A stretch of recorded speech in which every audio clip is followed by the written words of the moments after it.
प्यारे नाज़रीन व सामईन, अस्सलामु अलैकुम व रहमतुल्लाहि व बरकातुहू। आप तमाम नाज़रीन का हमारे यूट्यूब चैनल अखबारुल्हिंद पर इस्तक़बाल है, खुश आमदीद है।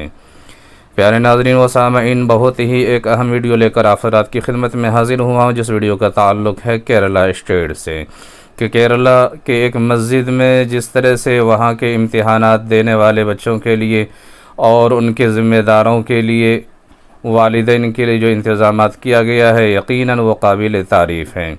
तो प्यारे नाज़रीन व सामईन, सारी तफसील जानने से पहले आपसे गुजारिश है कि अगर आप चैनल पर नए तो चैनल को सब्सक्राइब ज़रूर कीजिए और वीडियो को ज़्यादा से ज़्यादा शेयर कीजिए।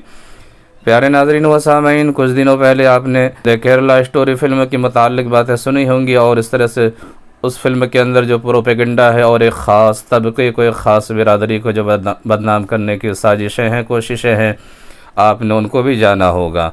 और बताया जाता है कि वो उस फिल्म का जो नाम है द केरला स्टोरी है, लेकिन हकीकत में अगर देखा जाए और जो वीडियो आप देखेंगे, ये हकीकत में द केरला स्टोरी इसको कहा जाता है कि नेट का इम्तिहान देने वाले बच्चों के लिए और उनके वालिदैन के लिए केरला के एक मस्जिद के इंतज़ामिया ने वहाँ पर रुकने के लिए, आराम करने के लिए मस्जिद में बेहतरीन इंतज़ाम किया है। प्यारे नाज़रीन व सामीन, बताता चलो कि केरला के एर्नाकुलम ज़िला के श्रीमोल नगरम में नेट का इम्तिहान हो रहा है और इस इम्तिहान में हिस्सा लेने के लिए दूर दराज इलाकों से मरकज़ तक पहुँचते हैं। नेट के इम्तिहान देने वाले अक्सर व बेशतर तलबा की उम्र तकरीबन 17 से 18 साल की होती है। नौजवान तालिब इल्म होने की वजह से तकरीबन उनके साथ उनके वालिदैन भी पहुँचते हैं, जहाँ वालिदैन के लिए कोई ख़ास इंतज़ाम नहीं होता है, जिसकी वजह से वालिदैन को 3-4 घंटे तक काबिल रहम हालत में इंतज़ार करना पड़ता है। शदीद गर्मी की वजह से अक्सर वालिदैन परेशान होते हैं। उसी सबब से वहाँ के हीरा जुमा मस्जिद के इंतज़ामिया कमेटी ने इम्तिहान देने वाले और उनके वालिदैन के लिए बेहतरीन और हर मुमकिन सहूलियात फ़राहम करने का इंतज़ाम किया है। बताया जाता है कि उसके लिए मस्जिद इंतज़ामिया ने मस्जिद को मुकम्मल तौर पर खोल दिया है। सरपरस्तों के लिए मस्जिद का सहन, कमरे और यहाँ तक कि वो मरकज़ी जगह जहाँ नमाजी इबादत करते हैं, क़िबला की तरह पर्दे भी खींच दिए हैं। मस्जिद में रहने के लिए, आराम करने के लिए बेहतरीन उनका इंतज़ाम और बंदोबस्त किया है, जो कि काबिल तारीफ़ है।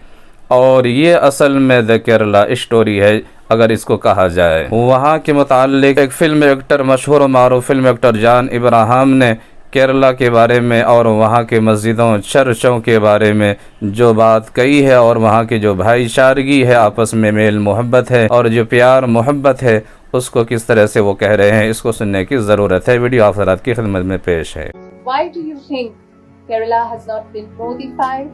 What makes Kerala different from the rest of us? That's the beauty about Kerala, and I think it's fantastic, and Murli can vouch for this. You can see a temple, a mosque, and a church within like 10 meters of each other, peacefully coexisting without any problem whatsoever. Am I right, Murli? There's absolutely no issue there. So, seeing what's happening to the world today, and the entire world is getting very polarized. I think Kerala is an example of a place where religion and communities can coexist so peacefully. The other extreme is, I still remember when Fidel Castro passed away, I went to Kerala. That was the only state where they had his posters and his hoardings all over to mourn his death. So Kerala is really communist and I see that in my father also. Yeah, my father was he was, I wouldn't say, he made me read a lot of Marxist philosophy, and so I just went through a lot of stuff. But there is a communist side of in a lot of mallus, like we call ourselves mallus. So I think that's fantastic because we all believe in equitable living. We believe in equitable distribution of wealth, and I think Kerala is a shining example of that.